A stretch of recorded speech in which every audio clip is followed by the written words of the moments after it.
Hello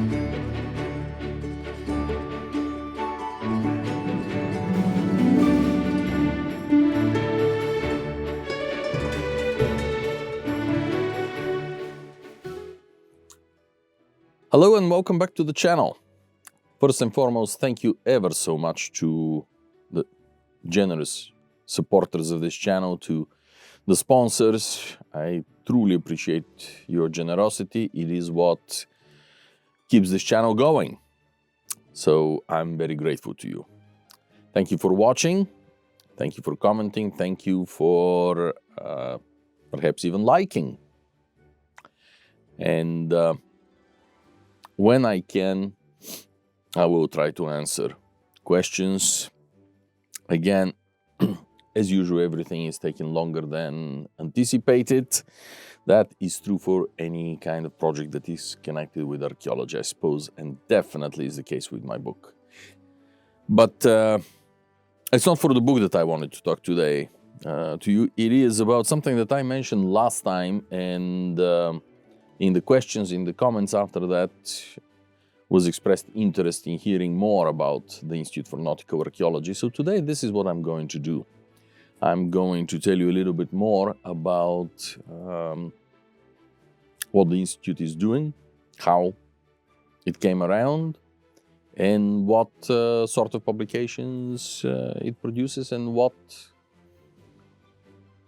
how you can find out the latest and greatest that is coming out of the field.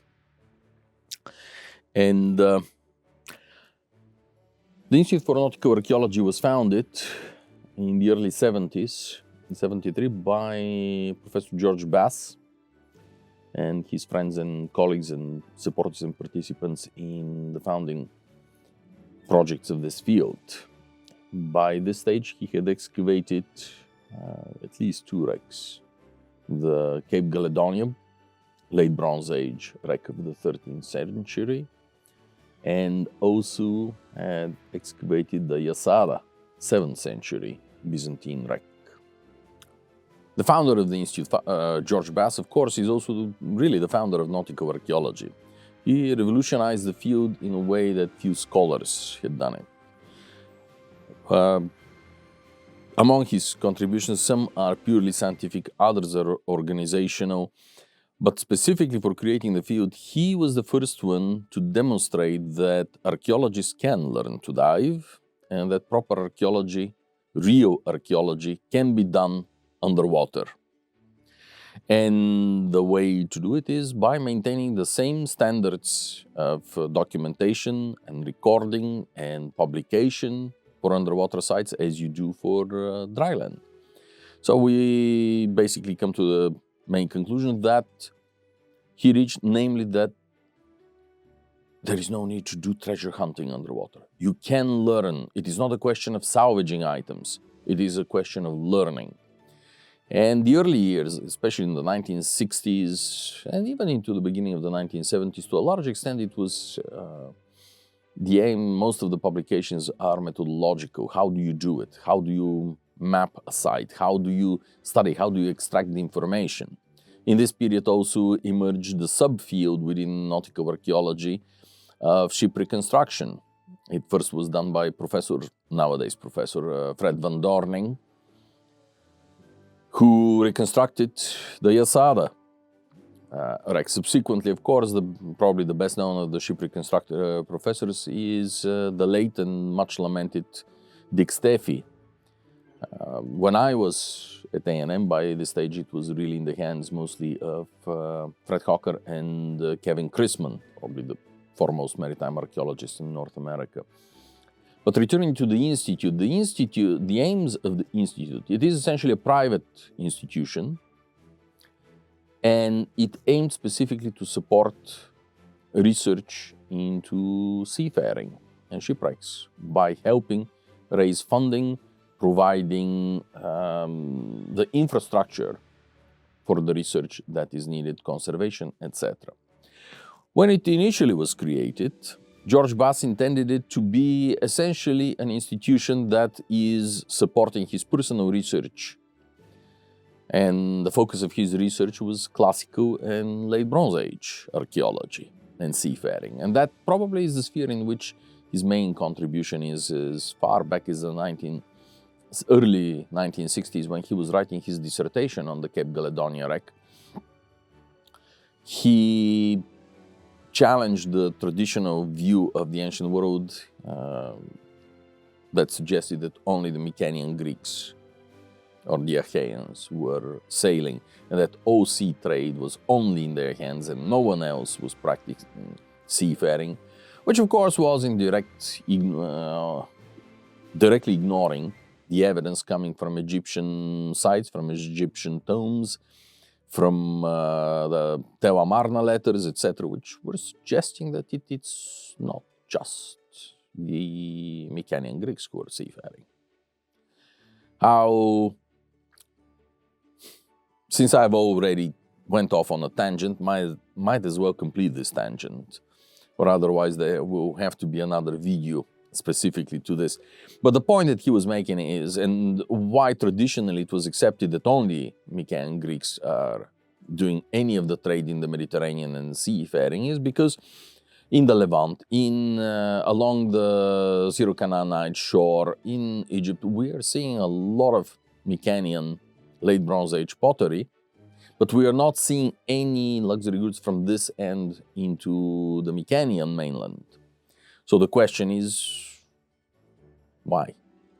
So the traditional suggestion was that this is because only the Mycenaeans were seafaring folks and everybody else was just landbound.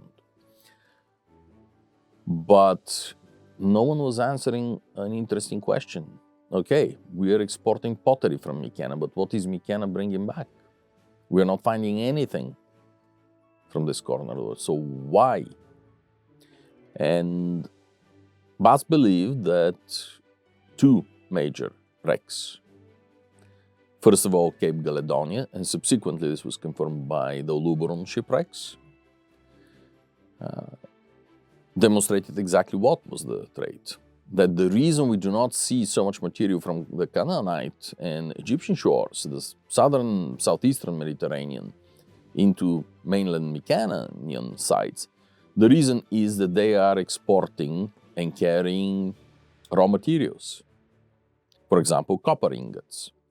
We knew from tombs, from other depictions, that copper ingots shaped like ox hides, and quite for a long time mistakenly believed to be the equivalent of an ox and therefore a prehistoric monetary unit.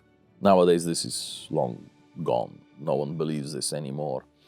But the name has stuck for this type of ingot. So prior to Cape Caledonia, there were very few, less than a dozen, found in any archaeological site around the world. Cape Caledonia had more than 30, I think it was close to 40. And then came Luberon, which had more than 390, or 374 of this, and a few of a slightly different type of ingots. So now it began to make sense. So this was probably one of his greatest contributions. He challenged and changed the paradigm of trade in the Bronze Age. But additionally, his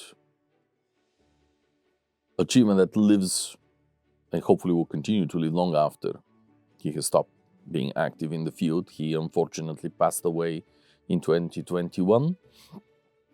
Is the Institute. The Institute was the framework which supported these projects, and that was dedicated specifically to the study of ancient shipwrecks. And initially, back in days long gone by, the idea was that the Institute would try to excavate a wreck from every century since the dawn of time all the way to the present day. But his interest and his initial intention for the Institute really was specifically to excavate wrecks in the ancient world. Times changed, other people joined the Institute. The Institute helped the establishment of a nautical archaeology program at Texas A&M, which remains the best and best known in the world, and continues to produce outstanding young archaeologists. But the whole point, so the institute expanded, the focus expanded. While we are still, the main headquarters of the institute are at Texas A&M University in Texas, about as far away from the water as you can get in Texas. And the second, it has a major campus in Bodrum in Turkey. And that is where most of the best-known ancient wrecks are exhibited in the Museum of Nautical Archaeology, which is located in the 15th century castle. And the institute is thriving, growing. Currently, it is directed by Professor Deborah Carlson, an outstanding scholar and outstanding president of the institute. I'm pretty sure she'll never see this video, so I can say this out loud. But as far as the general public, what does the institute offer? And as I said, it is privately supported, privately funded institution. It has different levels of membership that it offers. The lower levels of membership entitle you to the Institute INA Quarterly, which, pretty much as it says on the tin, is distributed quarterly. This is not a scientific publication in the sense that professional peer-reviewed journal is. It's not peer-reviewed. This is specifically, it used to be known as newsletter, but it grew in size way beyond the newsletter level. So now it is in a quarterly journal. And this is where the first reports are published of any and all the field projects that members of the Institute are reporting. Whatever we are working on, as part of our agreements with the Institute for the support of the Institute, we are supposed to publish reports, to write reports for the INA Quarterly. And at the moment, there are two on the current project that I'm excavating. The second one should come actually in the next issue of the Quarterly. It was written by my colleague and partner in crime, Dr. Dragomir Gerbov. The previous came out a couple of years ago, and it was written by yours truly. But the point is that if you want to hear what is happening in the field, if you want to hear right now what is immediately available, what is coming up, what are our suggestions, ambitions, what we are finding on the bottom, this is where you go for. There are other places where you can see the next level, the complete archaeological detailed reports, etc. But as far as exciting news out of the field, INA Quarterly is it. And other publications that the Institute has put together. This, obviously, as I said, is just an outgrown newsletter. It is keeping up to date the membership and what we are doing. But the Institute has established long ago a series of very serious, fundamental archaeological publications for our field.